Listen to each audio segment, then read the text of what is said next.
Hello everyone, we are in the 2018 Volkswagen Tiguan that my wife and I just bought about a month ago for her. She's been driving the vehicle and she likes it a lot. However, there's a few things that she does not like and she finds kind of annoying with it, and it's all settings and setup. I contacted the dealer and they weren't very helpful in regards to helping us change some of these settings. So I purchased VCDS online. It was $200 plus shipping. I have it plugged in right now down here to the OBD2 port, and I got my laptop here, and we're gonna change some of these parameters that she doesn't like. So first off, the biggest thing is for the remote start. We had the factory remote start installed in this vehicle, and when she remote starts the vehicle, the automatic settings are 72 degrees, fan speed 3, and I believe it goes on the floor, up top, and the defrost. However, at 72 degrees on a low fan speed, in those 10 minutes that the remote start is activated, it's not enough to melt any frost or ice off the windshield, and that's one of the main purposes we have the remote start. So I'm going to show you guys today here how to change some of these settings on VCDS in regards to the remote start and the climate control. The other thing that she found to be annoying is that the heated seat memory is only active for 10 minutes. And after that, it doesn't default back to where you had it. So here in Pennsylvania, on a lot of cold winter months, she would like the heated seat to stay where it's at, normally on like number 2 setting or number 1 setting every time when she's running out of stores or things, instead of having to click it every time back to where you had it. So that's also controllable here within the VCDS to customize these parameters. So first off, we have it connected, we got the laptop, we got the vehicle running, and I do recommend, I'm new to this, I am no expert, but I did a lot of research and some learning in regards to VCDS, and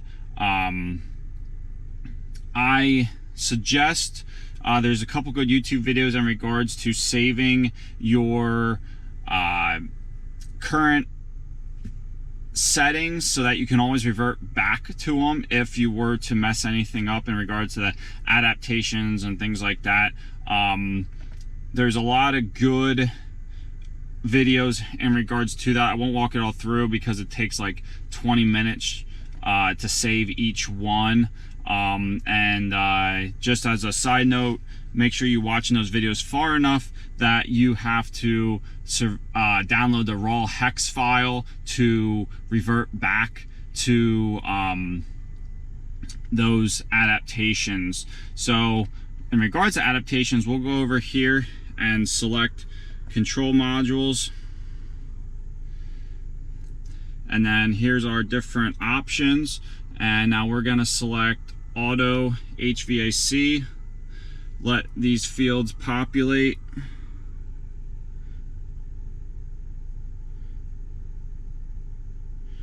then we're going to go over here to adaptation, and now here is where we can go up here to channel, and we got a big drop down of all the different options. So the second one here, actually, the retention of driver seat heater level, the factory parameter is active for 10 minutes. I changed it to active so it remembers it pretty much indefinitely, and that's the one I just changed recently and made sure it worked. So we'll close out of this. We don't have to do anything here. I already changed that. I also would suggest here, if you go under coding, you can take a picture of your current code so that, again, if anything were to get messed up, you have that for reference. So let's go back into adaptation here, and then we're going to select channel, and then we're going to scroll down to remote start function, interior climate control status. So right now it's set as remote start function with fixed temperature active.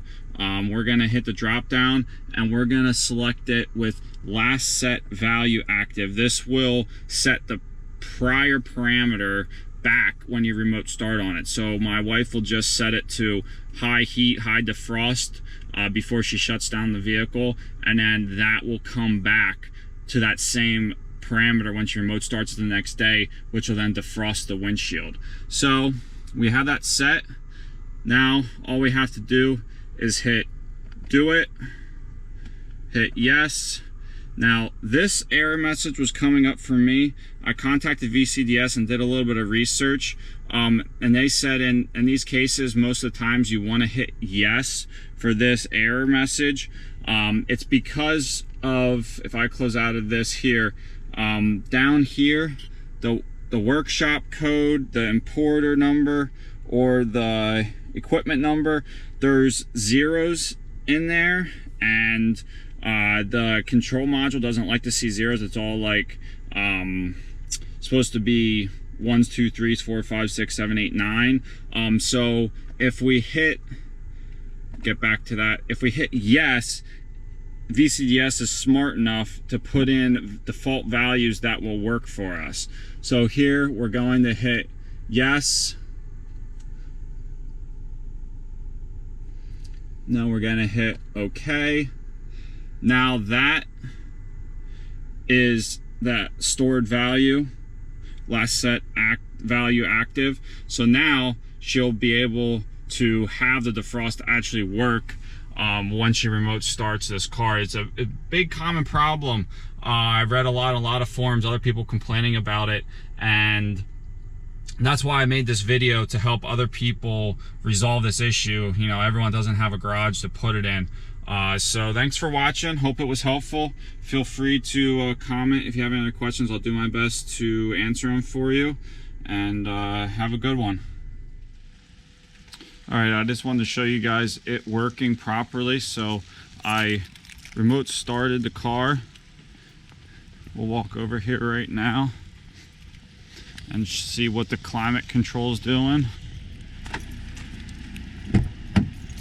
So just like I had set it when it shut down, it's on high defrost and floor, just like we wanted it to.